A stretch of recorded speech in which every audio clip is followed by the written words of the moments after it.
You said you had some questions on the Bill of Rights. It's Amendments 1 through 10 to the United States Constitution, right? Yes, but do you know why they were added to the Constitution in the first place? I guess they protect people's freedoms. But let's do a deeper dive into history. Following the 1787 Constitutional Convention at Philadelphia, one of the most important arguments against the ratification of the new Constitution by the Anti-Federalists, such as Patrick Henry, was that it did not contain a Bill of Rights protecting the most important rights of the people. Patrick Henry? The same guy that said, "Give me liberty or give me death"? Same guy. He was concerned that the Constitution didn't limit the power of the new national government enough.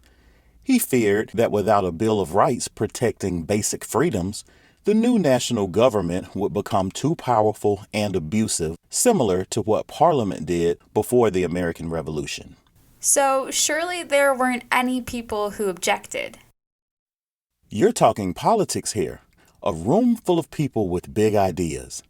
Federalists, such as James Madison, who supported the new Constitution, argued a Bill of Rights was unnecessary since the Constitution only allowed the national government to do what was specifically stated by the Constitution. For example, since the Constitution did not specifically allow the government to pass laws interfering with freedom of speech or press, the government could not do so. Furthermore, the Federalists argued that a Bill of Rights could be dangerous. Dangerous? Yes. Alexander Hamilton and others argued that no one could tell the future. If a right was not listed in a Bill of Rights, this could mean that the people would not have that right. He also stated that it wasn't necessary to have a Bill of Rights because there were more rights in the new Constitution than in the Articles of Confederation. He said the Constitution is a Bill of Rights.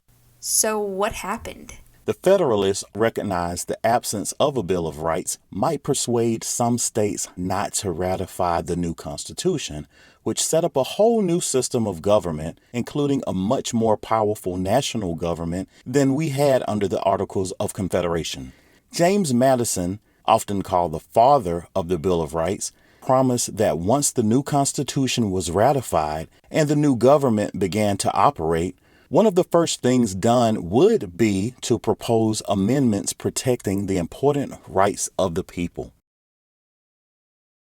So Madison's promise to add amendments got people to approve the Constitution? Yes. In fact, he used his argument to persuade Virginia to vote to ratify. And, true to his word, as a member of the first Congress, Madison wrote, and in 1789, Congress proposed 12 amendments. Wait, I thought there were only 10. Madison proposed 12, but only 10 of the proposed amendments were ratified by 3/4 of the state legislatures and added to the Constitution in 1791. 10 out of 12? Not bad.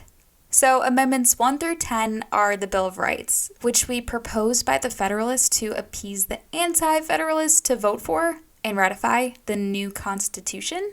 Yes. Well, how did Madison choose the rights that he did for the amendments? He did his homework, of course. The origin of some of the rights found in the Bill of Rights, for example, the Third Amendment, can be tracked back to what the American colonists considered to be wrongful actions of the British during the colonial era of U.S. history.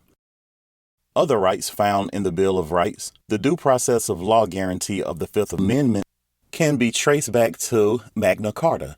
Still, other rights can be traced to other landmark documents of English history, such as the Petition of Rights and the English Bill of Rights.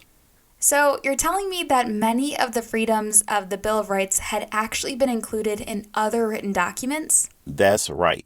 The largest number of the specific rights found in the U.S. Bill of Rights can be traced back to earlier documents in American history, particularly George Mason's 1776 Virginia Bill of Rights.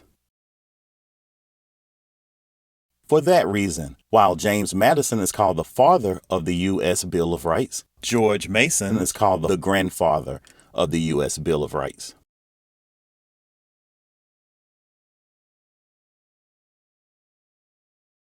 Wow, talk about compromise.